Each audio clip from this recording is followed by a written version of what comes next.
Hola hermanos, el día de hoy 14 de noviembre del 2024 es jueves de la 32ª semana del tiempo durante el año del tiempo ordinario.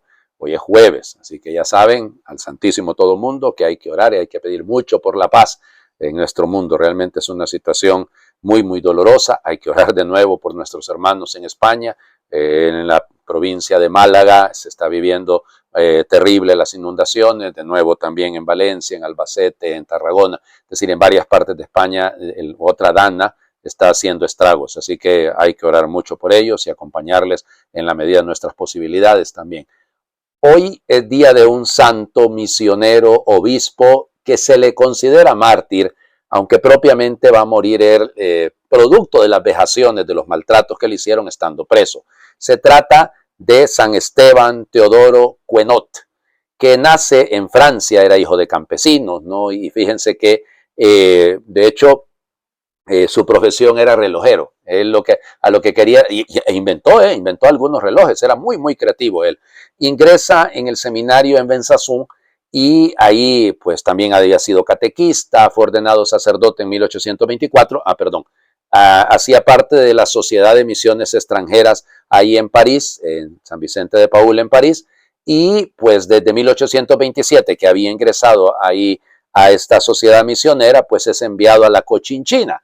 La Cochinchina pues abarca realmente un montón de países, Vietnam, Laos, Camboya, o sea, toda esta zona del sudeste asiático es ahí pues donde él es llevado. Ahí le recibe en Saigón, piénsense en Ho Chi Minh, en Saigón, es recibido por el vicario apostólico, el futuro San José Marchand. Ahí pues es instruido en la lengua, manejaba muy bien la lengua annamita, y llegó a escribir varios libros en esa lengua para facilitar pues la educación. En 1833, apenas 4 o 5 años después de su llegada, comienza la persecución a manos de un rey que se llamaba Minh Men, y entonces, miren, le tocó muy difícil a él. Logró huir, anduvo dando vueltas por todos lados, con un grupo de seminaristas, llegan hasta Singapur, allá pues entra en contacto con el vicario apostólico de Singapur y este lo pide como obispo coadjutor, así que es ordenado, consagrado obispo pues en 1835 y luego regresa de nuevo a la Cochinchina, regresa al Vietnam con un grupo de mercaderes franceses, pero van también algunos sacerdotes, llegan, como les diría, disfrazados de médico, y así es como llegan. Pero miren, metido de lleno en el trabajo misionero, realmente era difícil, ¿no? Porque la persecución seguía y entonces lo que pasa es que, como dicen los biógrafos, por cada cristiano que mataban surgían 100. Y él, además las vocaciones, gracias al trabajo de él, crecieron, pero inmensamente. Es decir, se habla de que no las dobló, las triplicó la cantidad de vocaciones que él lograba por el testimonio que él tenía. Pues resulta que muere este rey que los perseguía, Minh Men, y entonces ahí pues termina la persecución. Eso permite que toda esa zona de la Cochinchina se reorganice. Y como ya había muerto el vicario apostólico, acuérdense que él había sido puesto como coadjutor, era Monseñor Tabert, entonces él queda como titular, como vicario apostólico. Y lo primerito que hace es organizar un sínodo diocesano para de tal manera que todas las cosas de la diócesis quedaran claramente. Las normas pastorales, la unificación de criterios tanto de la liturgia como de otro montón de cosas, ¿no? Y bueno, se traslada a una ciudad que creo se llamaba Goti o algo así, y desde ahí empieza, pero de nuevo vuelve la persecución. Y entonces, fíjense, es interesante, ¿no? Porque en ese momento se tiene que él apartar por la cantidad, ¿no? Que tenía por la persecución, y entonces lo que hace es que se dedica a anotar, a recopilar los nombres y las vidas de los que habían sido martirizados, ¿no? Es una fuente de información importantísima. Luego entonces, fíjense lo que ocurre. En Roma deciden organizar el Papa Gregorio XVI. Papa Gregorio XVI es muy importante para nosotros en América Latina, importantísimo, la Sollicitudo Ecclesiarum, que es el primer documento en el que se reconoce prácticamente a los países independientes de España frente a la idea del patronato. El cardenal Cappellari, que Gregorio XVI había incitado al Papa, el Papa León XII, que cambiara esa postura, porque el tema de la legitimidad o la legitimación que tenían los reyes de España, porque ellos tenían el derecho de patronato, ¿no? Pero nada, él la quita, una bella manera de decir, una cosa es el derecho y otra cosa es el hecho. Una cosa es la tesis y otra es la hipótesis. Así que por lo tanto, vámonos. Y él fue el de la idea de crear vicarios apostólicos.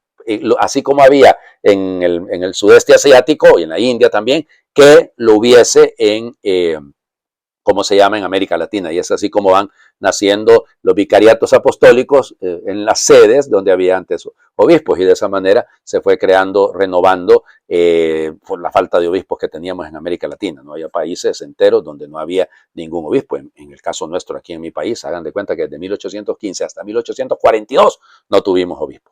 Bueno, pero igual, ahí para que vean de dónde salen las ideas, porque el Papa Gregorio XVI organizan mejor toda la Cochinchina y a él le toca la parte más oriental de la Cochinchina, es decir, más hacia Vietnam, digamos. Bueno, empiezan de nuevo las persecuciones en 1861 con un rey que se llamaba Tu Duc, y entonces él manda a todos los misioneros que se vayan para Saigón, porque en Saigón en ese momento está controlado Ho Chi Minh, está controlado por los franceses, y entonces pues se quedan ahí ellos, pero él se queda en el campo de batalla, digamos, ahí en la lucha. Fíjense que lo refugió un pagano, habían hecho una doble pared y entonces ahí estaba él. Pero como encontraron, los que lo andaban buscando, encontraron algunas cosas de él, pues se quedaron ahí alrededor. Él no pudo subsistir tanto tiempo, salió de su escondite, lo capturaron, no lo mataron, fíjense, sino que lo andaban ahí en una especie de jaula. Finalmente le dejaron moverse un poco, pero la alimentación y todo lo que le dieron le hizo morir de disentería. No es lo que hay que ser honesto. El tema es que llegó la orden de decapitarlo cuando ya había muerto.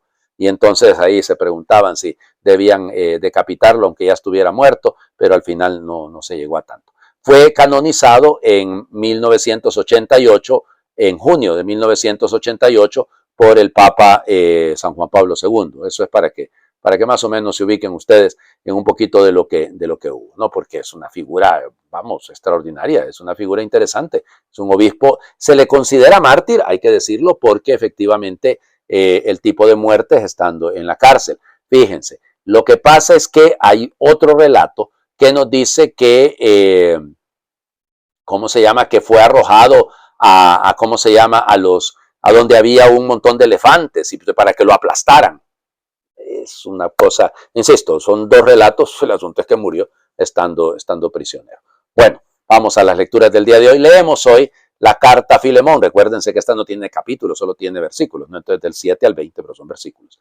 Querido hermano, recibí gran alegría y consuelo con motivo de tu caridad con los hermanos, porque gracias a ti se sienten reconfortados. Por eso, aunque como apóstol de Cristo tengo pleno derecho a ordenarte lo que debes hacer, prefiero pedírtelo en nombre del amor. Yo, Pablo, ya anciano y ahora además prisionero por la causa de Cristo Jesús, quiero pedirte algo en favor de Onésimo, mi hijo, a quien he engendrado para Cristo aquí en la cárcel. Él en otro tiempo te fue inútil, pero ahora es muy útil para ti y para mí. Te lo envío, recíbelo como a mí mismo. Yo hubiera querido retenerlo conmigo para que en tu lugar me atendiera mientras estoy preso por la causa del Evangelio. Pero no he querido hacer nada sin tu consentimiento, para que el favor que me haces no sea como por obligación, sino por tu propia voluntad. Tal vez él fue apartado de ti por un breve tiempo, a fin de que lo recuperaras para siempre, pero ya no como esclavo, sino como algo mejor que un esclavo, como hermano amadísimo. Él ya lo es para mí. Cuanto más habrá de serlo para ti, no solo por su calidad de hombre, sino de hermano en Cristo. Por tanto, si me consideras como compañero tuyo, recíbelo como a mí mismo. Y si en algo te perjudicó o algo te debe, ponlo a mi cuenta. Yo, Pablo, te lo pagaré y esto lo firmo de mi puño y letra. Y eso para no mencionar que tienes una deuda conmigo, que eres tú mismo. Sí, hermano, hazme este favor por nuestra unión con el Señor para que confortes mi corazón en Cristo. Palabra de Dios. Te alabamos, Señor. Bueno, miren, algunos han criticado tanto a la iglesia por este documento de Pablo, ¿no? Porque Pablo no rechaza la esclavitud. Onésimo es un esclavo que está ahí con Pablo, que ha salido huyendo y que Pablo le escribe a Filemón para que lo reciba, porque lógico, fíjense, según las penas de la época, Onésimo debía terminar preso, debía terminar en la cárcel. Incluso en algunos lugares, como era una propiedad, podían perfectamente matarlo por haber huido de la casa. Pero este Filemón es cristiano. Entonces Pablo apela a su cristianismo. Recíbelo no solo en su calidad de hombre, sino de hermano en Cristo. Qué bonito esto, ¿no? Pablo, si me dicen ustedes que esto no está superando la idea de la esclavitud, pues yo no sé qué lo puede superar de otra manera, no fuera de la manumisión, fuera de la libertad, fuera del hecho que no exista la esclavitud. Pero el trato que Pablo quiere que tenga Filemón para Onésimo es el trato de un hermano. Recíbelo como a mí mismo. Pablo se pone en su lugar. Quisiera retenerlo para que me ayudase, pero ya no quiero faltarte en eso, decide tú. Pero es más, todavía Pablo le dice, y me debes, me debes, porque me debes tu propia fe, tu propia vida que has alcanzado gracias a mi predicación. Muy bello. Realmente es un salto realmente cualitativo en la consideración de la esclavitud. Es más, la consideración del esclavo, tal vez no de la teoría de la esclavitud de esa época, sino de la visión de la persona, del otro como hermano, del otro que aunque sea esclavo, sigue siendo y muchísimo más hermano. Esto es el punto. Por eso Pablo se pone en el lugar de Onésimo y a Filemón se lo presenta y dice, recíbelo como que me recibieras a mí mismo. Hazlo todo de esta manera, porque si algo te debe, yo te lo pagaré. Y lo escribo de mi puño y letra, dice Pablo. Acuérdense que las cartas de Pablo las dictaba. Y en este caso, ponerlo de puño y letra es una imagen muy bella. Vamos al Evangelio.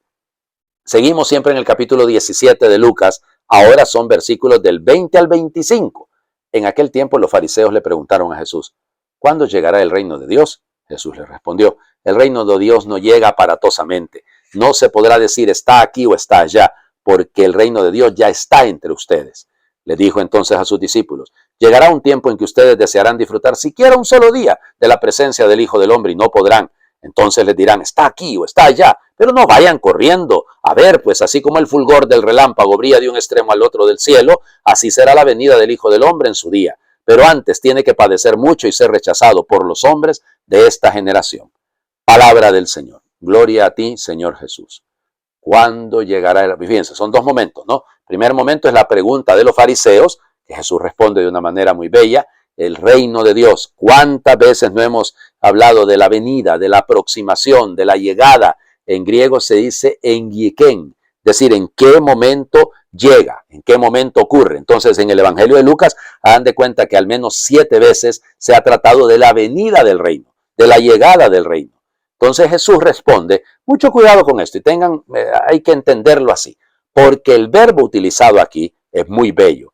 El reino de Dios no llega, está bien esta traducción, aparatosamente, sí, porque eso es, miren, existe el verbo en griego que es paratereseos, ¿ok?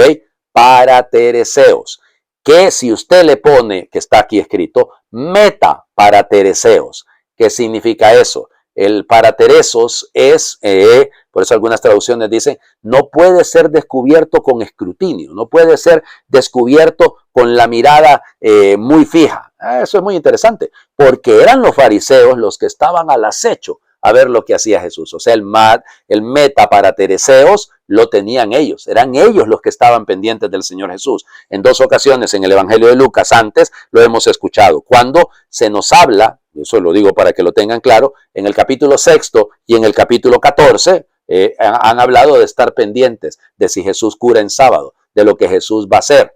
Entonces, ese es el tema. Entonces, este escrutinio es dañino.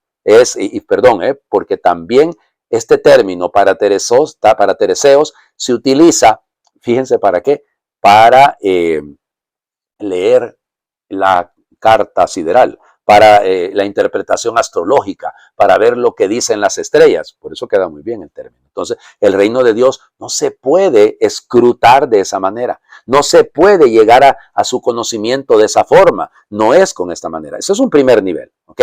El segundo nivel sería eso, no con sensacionalismos. O sea, el reino de Dios no llega de esa manera sensacionalista que algunos quieren verlo. Por eso no pueden decir está aquí o está allá, porque ya está. El término griego aquí es entos gimón. Entos gimón. Algunos dicen está ya en ustedes, pero la traducción esta creo que es correcta. Está entre ustedes, en medio de ustedes, para que se dé cuenta que es Él, pues. Es Él el reino. Es con la presencia del Señor, ya está el reino entre nosotros. O sea, solo que es entos gimón, ese entre ustedes, alguna gente lo ha interpretado como que si el reino es un asunto interior, y ya lo he escuchado predicar, sobre todo del mundo protestante, como que si el reino es un asunto interno, y, privado, no, o privativo. No, no, señor, no es así. Está hablando de que Él está ahí entre ellos. Le dijo entonces segundo nivel, se lo dice ahora a los discípulos. Llegará un tiempo en el que ustedes querrán desearán estar un momentito, aunque sea, en la presencia del Hijo del Hombre. Y entonces no van a poder. Les dirán, ¿está aquí o está allá? No vayan corriendo a ver. Ay, Señor Jesucristo. Ya les digo, yo a veces se lo he dicho a la gente, ¿no? Que si estoy en misa y llega corriendo alguien y les dice, miren que en la casa del vecino se está apareciendo la Virgen. Yo les digo, capaz si se van todos y me quedo yo solo. ¿Ya? Y alguno me dijo bromeando, padre, ¿no iría usted? No, no, pero lo pensaría, porque esa es nuestra tentación. Aparece por allá un fulano, este es el fin del mundo, ya se ha anunciado la tercera guerra mundial, es el fin del mundo. Ya usted, ay, es que miren que apareció esta señal, este cometa, este lo que sea, ya, esta eclipse solar, lunar, lo que sea. Oh, y entonces a creer que eso ya indica el fin del mundo. No, señor. Por eso el fulgor del relámpago, ¿no? Que cruza de un extremo al otro del cielo. Así será la venida del Hijo del Hombre. Ahora, a lo que sí hay que tenerle para tereceos es a lo que sigue. Pero el Hijo del Hombre, antes de eso, tiene que padecer mucho y ser rechazado. Vuelve, es un anuncio de la pasión, ¿no? Es un anuncio velado de la pasión. Y una vez más aparece este verbo que siempre se refiere a la pasión cuando dice apodokimatsao. Ese es el apodokimatsao, es el rechazo, ¿cómo le diría? Me cae mal, ya no sirve esto, lo rechazo, no me gusta, no lo quiero. Eso es lo que va a pasar con el Señor Jesús, ¿no? Va a ser rechazado, va a ser marginado, va a ser expulsado, pero evidentemente está hablando de la cruz. Ahí sí ya tenemos que poner la mirada, ahí sí ya conviene mirarlo. Hagamos oración. Les invito a hacer una oración, que bueno, que todas las confesiones de San Agustín son en clima orante, ¿no? Entonces, bueno. Señor, tú estabas dentro de mí, más interior que lo más íntimo mío y más alto que lo más sumo mío. Y he aquí que tú estabas dentro de mí y yo fuera, y por fuera te buscaba. Y deforme como era me lanzaba sobre estas cosas hermosas que tú creaste. Tú estabas conmigo, mas yo no lo estaba contigo. Me retenían lejos de ti aquellas cosas que si no estuviesen en ti, no existirían. Llamaste y clamaste y rompiste mi sordera, brillaste y resplandeciste y curaste mi ceguera, exhalaste tu perfume y respiré, suspiro por ti, gusté de ti y siento hambre y sed, me tocaste y me abracé en tu paz. Amén. Ya lo notaron, ¿no? Llamaste, la voz, rompiste mi sordera, brillaste, resplandeciste, exhalaste tu perfume, respiré y tuve hambre, te toqué. Los sentidos. O sea, es que la vida de la fe no es ajena a nuestra realidad concreta. Les invito, pues, hoy a que vayan al Santísimo, porque hoy es jueves. Hay que ir al Santísimo, no se les vaya a olvidar. El Señor esté con ustedes y les bendiga a Dios por intercesión de San Esteban Teodoro Cuenot, el que es Padre, Hijo y Espíritu Santo, y su bendición descienda, les acompañe siempre. Muy feliz jueves para todos.